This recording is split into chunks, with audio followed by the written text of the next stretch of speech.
Kelanchal times, हर खबर पर हमारी नजर। पटना की हाई प्रोफाइल बांकीपुर विधानसभा सीट पर उपचुनाव का मतदान खत्म हो गया है, लेकिन इस चुनाव की सबसे बड़ी चर्चा सिर्फ बूथों पर हुए हंगामे की नहीं बल्कि रिकॉर्ड कम मतदान की भी रही है।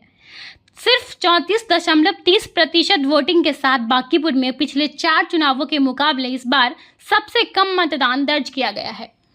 पूरे दिन विवाद, आरोप प्रत्यारोप और राजनीतिक तनातनी के बीच अब सभी की निगाहें 3 अगस्त को आने वाले नतीजों पर टिकी हैं।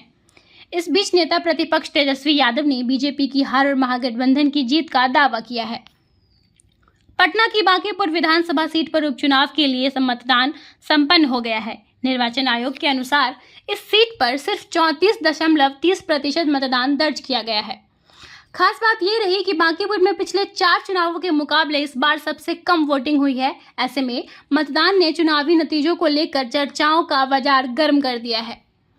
वोटिंग के दौरान कई बूथों पर हंगामा, नोक-झोंक और आरोप प्रत्यारोप का दौर भी देखने को मिला। अलग अलग राजनीतिक दलों ने चुनावी प्रक्रिया को प्रभावित करने के आरोप लगाए, जिससे पूरे दिन बांकीपुर का सियासी माहौल काफी गरमाया रहा। इस प्रतिष्ठित सीट पर बीजेपी ने नीरज कुमार सिन्हा, महागठबंधन ने रेखा गुप्ता और जनसुराज ने भी पूरी ताकत के साथ चुनावी मैदान में उतरकर मुकाबले को 3 तरफा बना दिया। ऐसे में अब सबकी निगाहें 3 अगस्त को आने वाले नतीजों पर टिकी हुई हैं। मतदान समाप्त होते ही नेता प्रतिपक्ष तेजस्वी यादव ने बड़ा दावा करते हुए कहा कि कार्यकर्ताओं और नेताओं से मिले फीडबैक के आधार पर बांकीपुर में बीजेपी की हार तो तय है और महागठबंधन प्रत्याशी रेखा गुप्ता जीत दर्ज करेंगी। उन्होंने कहा कि 3 अगस्त को आने वाले परिणाम सिर्फ बिहार ही नहीं बल्कि राष्ट्रीय राजनीति को भी बड़ा संदेश देगा। अब सभी दावों और आरोपों के बीच अंतिम फैसला जनता के जनादेश से होगा। 3 अगस्त को मतगणना के बाद ये साफ हो जाएगा कि रिकॉर्ड कम मतदान और पूरे दिन चले चुनावी विवादों का फायदा आखिर किस उम्मीदवार और किस दल को मिलता है।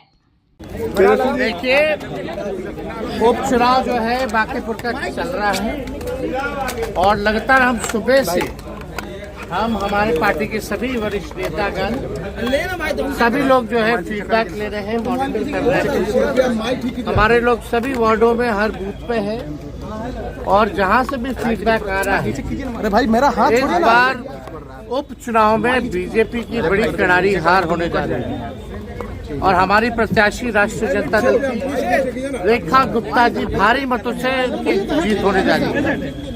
समाज का हर तबका, चाहे किसी जात के हो, धर्म के हो, खुल करके जो है वोट दे रहे हैं और 3 तारीख को जब नतीजा आएगा तो आप देखिएगा कि बांकीपुर से पूरे मुल्क में, पूरे देश में ये संदेश जाएगा